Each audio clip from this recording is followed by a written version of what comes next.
everyone. I'm Michael Keppel, the Managing Director of Lakewood Advisory Group. I want to welcome you to our podcast today with regards to bankruptcy and the reporting on bankruptcy. This is 3 of 3. So I want to introduce to you Jan Gideon, who is also the Vice Chairman of the New York State Society of Bankruptcy and, Business Valuation and Litigation Support. Jan? Thank you, Michael. Thank you for having me for this third reiteration of the bankruptcy evaluation and bankruptcy series. It's my pleasure and an honor to be a guest on your podcast. And I am really excited about having gone the full cycle, and I look forward to future discussions. Yeah.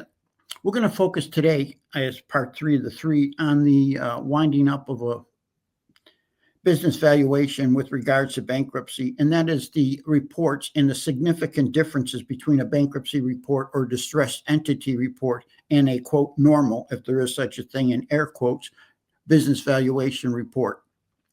Jan, if you want to turn it over and discuss a few of the major issues that you see with regards to the reporting requirements. Sure. Well, let's take a stock of a regular business valuation report, right? Now, the standards do require certain structure to report, right? And sometimes even a certain verbiage. For example, if we are executing a calculation of value and we're issuing a report in relation to a calculation of value, there has to be a mandated verbiage that this is a calculation of value report. Had this been a conclusion of value, and approaches and results might have been different. So there are certain expectations what you would want to see as far as the structure of the report is concerned, certain table of content, if you wish. However, there is no guidance, and really there is no expectation as to what that report would look like. And as well, as well as I do, those reports run a gamut. They could be Word, they could be PowerPoint, they might have different appendices structures, they might have content that sometimes voluminous or too brief, and let alone a litigation engagement report where standards really do not require anything as far as the structure of the report is concerned, right? Because again, litigation cases are unique and you can't necessarily fit everything nicely into the mandated structure. So given these rather wide requirements, what we see a lot is the report differs from one practitioner to another practitioner, and they do differ from one engagement to another engagement. That being the case, however, reports specific to bankruptcy are somewhat different, aren't they, Michael? Yeah, I think the additional area that has to be included in the report as it pertains to bankrupt or distressed entities is it's not only the valuation standards, as you properly stated, Jan, but it's also you have to include some of the legal standards in there with regards to the bankruptcy report. And the other significant issue I put number 1 is the risk. Mm-hmm. I mean, if you take a look at it, less than 36% of bankruptcies that enter Chapter 11 are able to get out of Chapter 11. That's in itself is a significant risk beyond the normal market risk. Now, there's a lot of what they refer to as a Chapter 22s, where you go into Chapter 11, you come out and you go back into Chapter 11. We saw that with a lot of the airlines and automotives. But it's because of these risks that you really need someone who has the experience. And the challenge with that, Jan, is in the market analysis, we always look up, okay, what are some general market standards? Well, it's very difficult, if not impossible, to find a market standard of someone in that industry, that size company, and in bankruptcy, and the specific reason why they're in bankruptcy. So really a lot has to do with the income approach and the asset approach. So if you want to touch base about how you would see the income approach being different, and then we can talk about the asset approach. Right. Well, there is really no need to reinvent the wheel, as it were, right, when we talk about income approach. And we do spend a lot of time really crafting the story, really providing all of the require justification for the selections that were made. But broadly speaking, in a typical report, what you would want to see under the income approach is the specific rationale for why we are either selecting capitalization of earnings or discounted cash flow approach. And there might be good reasons for why you select one or the other. And irrespective which one of the approaches you select, we also spend a lot of time justifying why we are relying on the net cash flow to equity versus net cash flow to invested capital.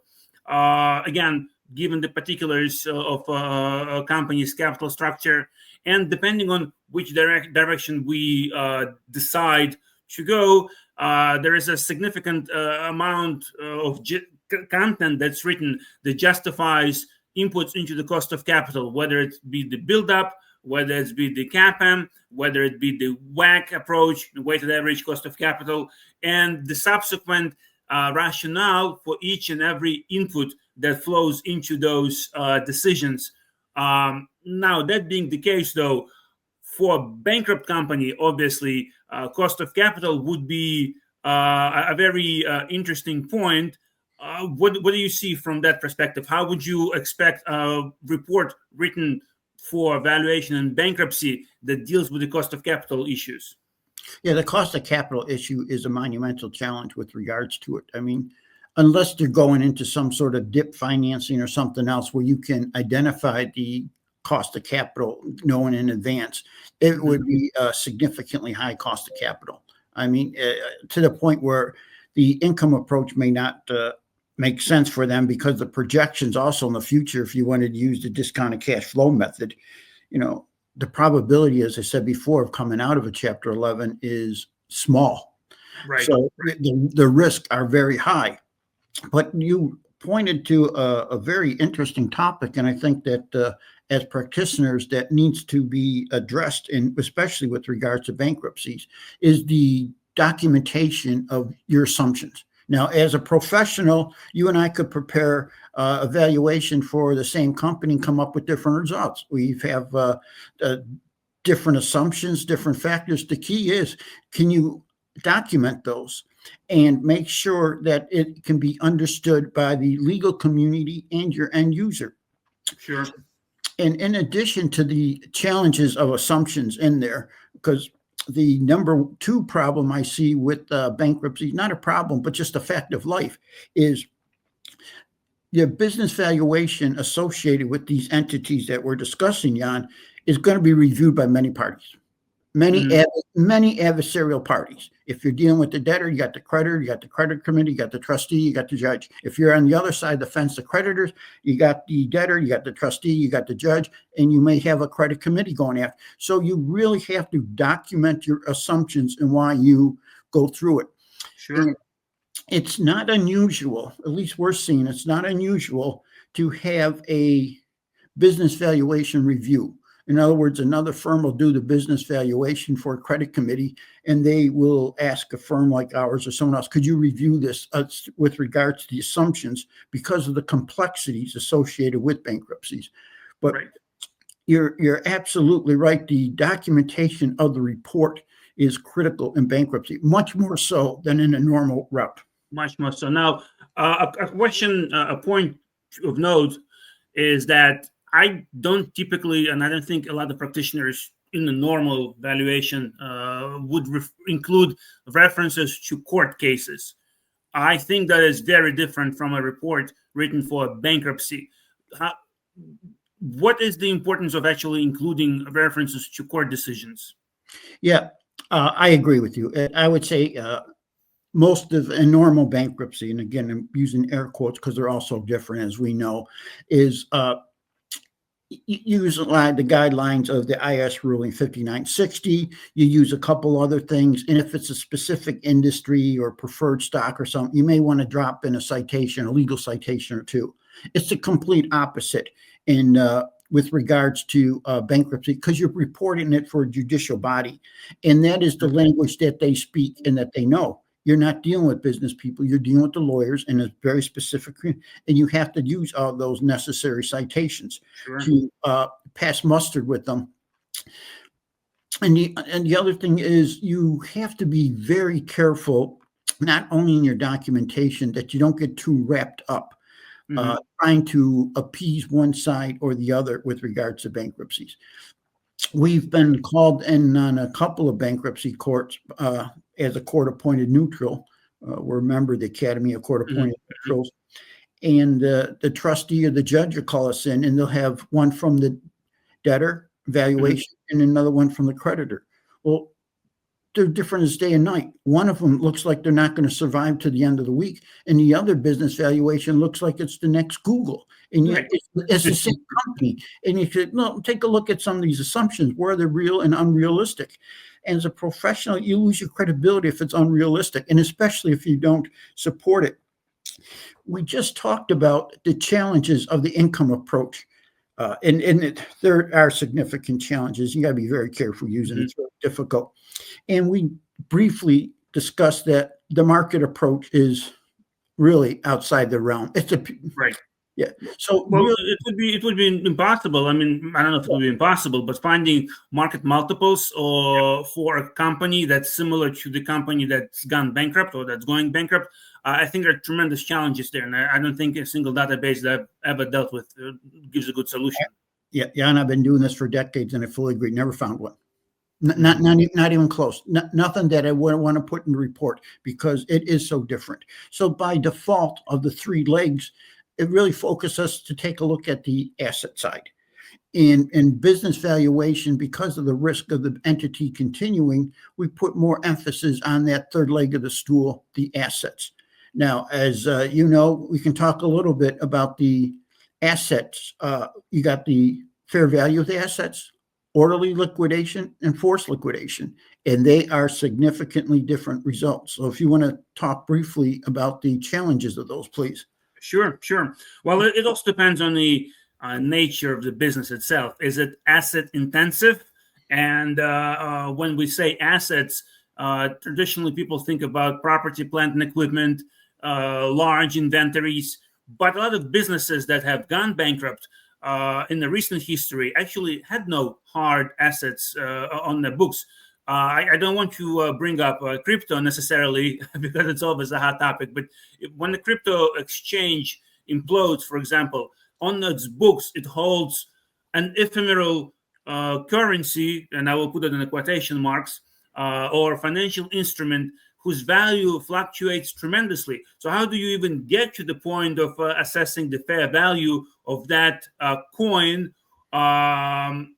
when it can go down to zero in the span of minutes, if nothing, right? At the same time, when we look at the traditional businesses with a lot of property, plant, and equipment, real estimating its useful life, estimating its resellable value, given either whether it's orderly liquidation, where the business has enough time to unwind its positions or to sell off its inventory, versus the fire sale liquidation, as it were, where price in the market is going to be impacted by the need to sell off and to raise cash quickly, clearly makes a difference into the final outcome of what the value is given the asset approach. Yeah, you're right. The challenge with the asset approach is the entire economic environment within the United States has changed drastically over the last generation. I mean, on average, 17% of the assets were intangible assets 25 years ago. Today, it's over 88%. So especially if you're dealing not with a widget manufacturing facility, which you have some more opportunity to do the inventory, things like that. But if you're dealing with the software company, it's the intellectual property, it's all the other stuff that goes along with it. And that really adds a dimension of complexity with regards to the valuation and the opportunities to value those assets. Right, right. Or that not just the intellectual property, but what about goodwill? How, Yeah. how do you value goodwill in the context of bankruptcy? If a company goes down, is there any goodwill? I mean, I think that's all has to be written down to zero. Yes. And you have to take a look at, and that raises the very point with regard to the goodwill is in the bankruptcy, timing is critical.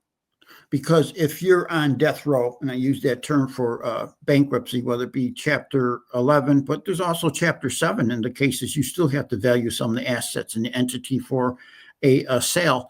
But you got to be able to move quickly, because in a bankruptcy, if someone's on death row, 30 days is a long time. You really got to get in there and roll it up and do the best you can with the information you have. Now, the information you have, and I know you and I, have talked about this previously, the challenges with the bankruptcy, another challenge, and there we mentioned quite a few of them, is getting meaningful financial data. The Department of Justice states that companies in bankruptcy, Chapter 11 or Chapter 7, 20% of them are fraudulent. They've also note that at least another 15% have material misleading financial statements. Haven't gone to the degree of fraudulent, but they're misleading. So you really, when you put together the financials and assumptions, you really have to have a nose for financial forensics as well as for the business valuation, because there's a reason these companies are on death row. There's a reason this happens. And you have to keep an eye open for that, because you'd be remiss if you at least didn't kick the can down the road. But that's a challenge. Right. Well, you bring actually an interesting point. Does bankruptcy necessarily go hand in hand with an accompanying lawsuit? I think more often than not, especially in the context of a publicly traded company, the lawsuit starts flying from the investors, from the shareholders, from the counterparties. How do you really then discern, or not really discern, but how do you then really craft your final product, knowing, and we started our discussion with that point, knowing that a lot of hostile parties will be circling the corpse, as it were, of a bankrupt company, and looking for any and all opportunity to jump the line and get any payout earlier than the other parties. Yeah, you're definitely going to have your report scrutinized, and it's a very litigious exercise in the bankruptcies, and you got an army of attorneys on both sides, and they're trying to protect their client and their ability to either go forward as a debtor or as a creditor, get as much as they can from the company. And it is a very challenging environment. That's why the report has to be really buttoned down. And in a bankruptcy report, you really have to take a look at two things. And you and I will be talking about this in another topic in another week or two: the engagement letter of what is really expected from all parties. And number two, and in your report, your assumptions. You really have to say, I'm assuming that these financial statements are in accordance with US GAAP, and I'm assuming this and this. Although I noticed the following, I have not enough evidence to prove. You really have to outline your assumptions and what you saw in that case. Sure. Well, given that we are focusing on the final outcome of one's work, it's an important point, an important aspect of our craft is the review, right? I think it's important for anyone's report to be reviewed carefully and multiple times, quite possibly. Now, in the context, given the size differentials, perhaps my reports are getting reviewed once or twice. Obviously, if it's a bankruptcy case where your reports probably go through multiple channels of review, can you give a little bit of an insight into how the review takes place? And controversially, what about AI? Yeah.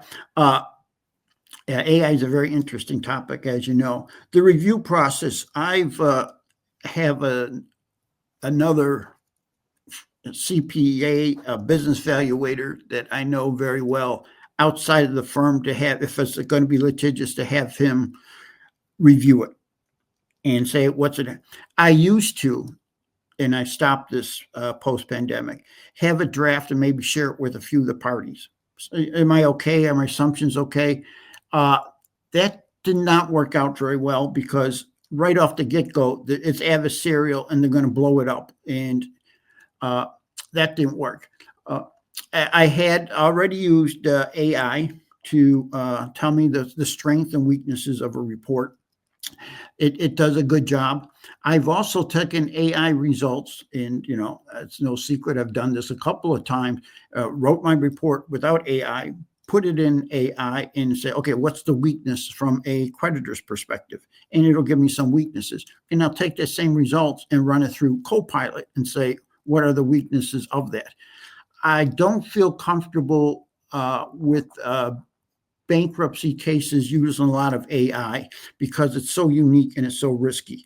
And it's not as simple, straightforward like you might see for some ESOP or other things where AI could help you with the industry background and the research along those lines, because by the very nature of the bankruptcy, it's going to be very different. And AI is not meant for that, in my opinion, not at this stage. It's come a long way, and I'm just shocked at how far it's come in a year.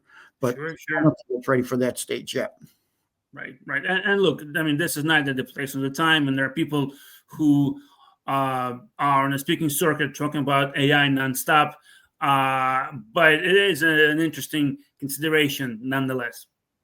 No, it's very interesting. And a year ago, what I did is I took 6 business valuations that I did in 2024 and put them in ChatGPT, and just for the heck of it, see what ChatGPT would come up with as its value. I didn't tell ChatGPT the final conclusion, and they were materially different. The differences, Jan, are subjective, and it's the subjective nature that our experience brings to the table. The AI could not interview the management and say, this is a high risk management, or Sure, sure. this is a high risk thing, or you walk through the facility and you see, this is just an accident waiting to happen, or how many employees, the turnovers. Those soft, subjective things are what really add value and distinguish us from the AI circuit per se. Right. But Right. who knows where it's going to come in the future with regards to that process. Well, hopefully not that soon, where we won't be able to have another session and another podcast talking about all these exciting topics. But who knows? Yeah, we'll have to take a look at in the very near future, because look at how far AI has come in 2025. In 1 year, it's just mind-boggling, the tools that are available. But you're right, Jan, that's for our coming attractions. It's a pleasure talking to you, Jan, and thank you so much for your time, and have a great day. Thank you very much, Michael. Thank you for having me on your podcast, and I look forward to future engagements. Thank you, my friend.